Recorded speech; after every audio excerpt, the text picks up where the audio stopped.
Y'all ready to talk about some books? Ladies and gentlemen, this is your captain speaking, and welcome to the second installment in the A Writer's Thoughts On series. This time, I'm looking at the trilogy of Five Nights at Freddy's novels released in 2015, 2017, and 2018. You may be wondering why I'm talking about them in the middle of my review of these games, and that's because elements of these books become important to the understanding of the next few games, as they mostly serve to connect the two separate continuities. We've got a lot of book to cover, so let's jump right into the first novel, The Silver Eyes.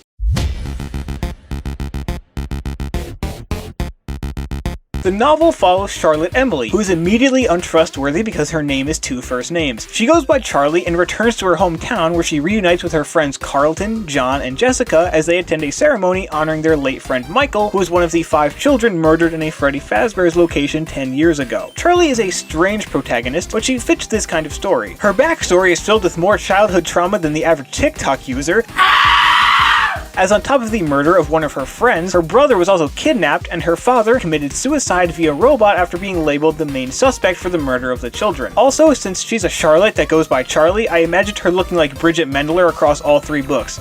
Star of the best Disney Channel movie ever, BT dubs, and never forget how good Ready or Not and Hurricane are. As for the supporting characters, none of them really stand out all that much. You've got the average love interest guy, the average smart guy, and the average fashion girl. They get some more growth in the sequels, especially the 3rd book, but here they're not noteworthy at all. Back to the story, Charlie's investigation into the disappearance of her brother and deaths of the children brings her and her friends to the old abandoned Freddy Fazbear's Pizza, where they meet Dave the security guard, the totally innocent guy who won't dress as Trix the Rabbit and kidnap one of your friends. Suddenly, Dave dresses as Trix the Rabbit and kidnaps one of Charlie's friends. God damn it, Dave, what did I just say? Charlie and the others, being the good friends that they are, do what friends do.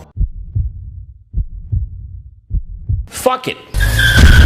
Really though, it's just a plan to come back more prepared to save Carlton and stop Dave, which they eventually do with help from Carlton's dad Clay and some useless side characters. However, they are separated and targeted by the 4 original animatronics since they are haunted by the souls of Dave's victims and listen to Dave believing he's one of them. Also, they learn that Dave is really William Afton, Henry's business partner and the main suspect behind the kidnapping and murders. They all manage to escape the pizzeria and Charlie supposedly kills Afton by activating the spring locks in the spring Bonnie suit. It's a good thing he's not known for coming back or anything, that would just be the worst. This book is like what the first game is like to the rest of the games in the series. This one is the scariest one of the 3, and it's more dedicated to being a scary story than telling a complex horror sci-fi plot. Having seen the animatronics in game form and being able to picture them clearly in my head added to the horror factor of the book and made some scenes genuinely terrifying. The many sections of this book that aren't within the pizzeria aren't nearly as interesting as the main attraction, but there's some solid world building in there. I can see how fans were disappointed as the book doesn't explain anything from the games aside from giving the purple guy an actual name they could call him, but I enjoyed it. Now let's jump 1 year into the future and see what's going on in the second novel, The Twisted Ones.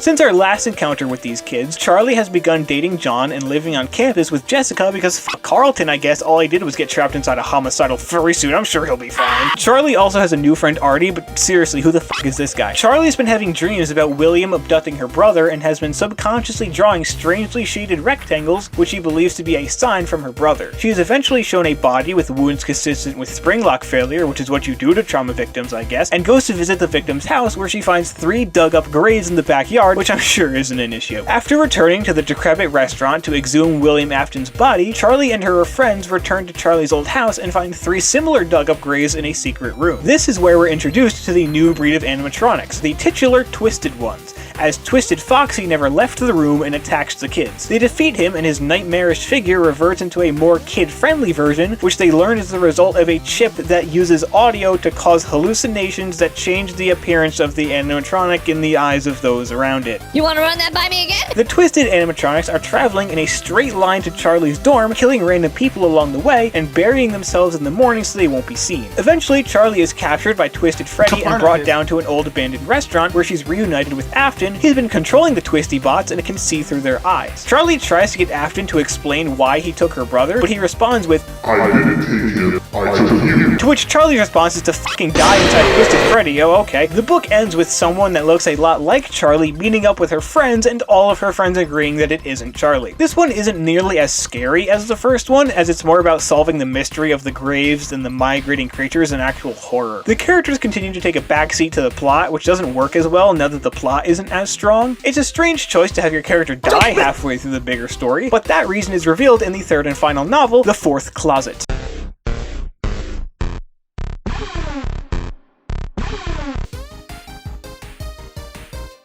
The book actually begins by following John. He's investigating the strange version of Charlie that returned that night and comes across a new restaurant named Circus Baby's Pizza and their weird animatronic baby robot. The most unbelievable part of these games and books is the lasting popularity of these cheap restaurant places. John eventually stumbles upon Charlie's childhood doll, Ella, and watches it turn into a toddler human girl. I guess if we're going sci-fi, we might as well go all the way. John and Jessica eventually arrive at the house of Charlie's aunt, where they discover someone that looks a lot more like the Charlie they knew unconscious in a box.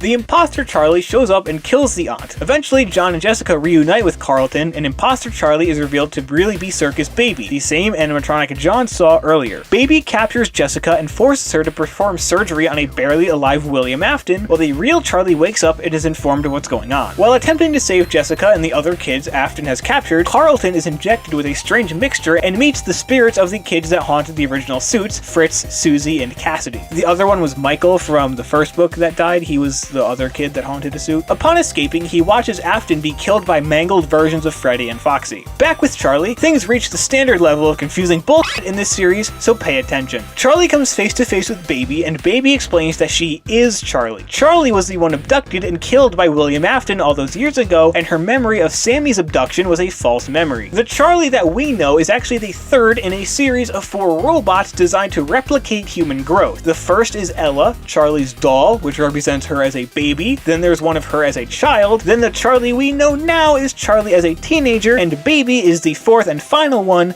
Charlie as an adult. Baby has all of Charlie's memories and all of the memories of the soul of the girl trapped inside of her, Elizabeth Afton.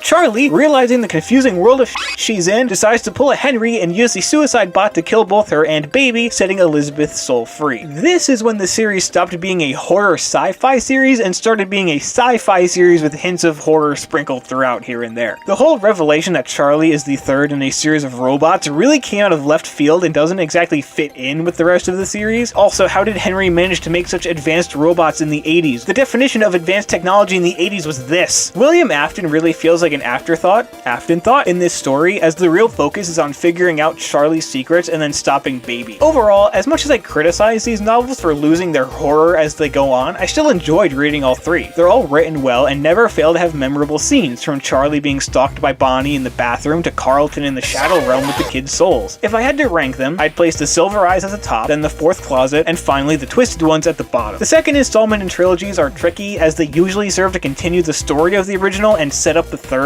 so they usually don't have very conclusive endings, which is never a desired outcome. Readers shouldn't be left with the feeling that they paid full price for only part of the story. The finale, while very complicated, was probably the most interesting of the 3 purely from a story perspective, as there were a lot of unanswered questions that were mostly all answered in unique ways. Then, like most trilogies that aren't The Dark Knight, the first one is the best one. It's a solid horror novel whether you're a fan of the games or not, and while I do think it was a missed opportunity to not use the novels to fill in gaps from the game stories and shed lights on events, most of those would be taken and told in a different way that didn't require readers to have played the games, which is good when trying to appeal to as wide of an audience as possible. I will eventually make a video on the Fazbear Frights books when the last of them have come out, but I will tell you right now that these books are a lot better. If you enjoyed the video, do that YouTube stuff like liking the video and subscribing, and I hope to see you next time!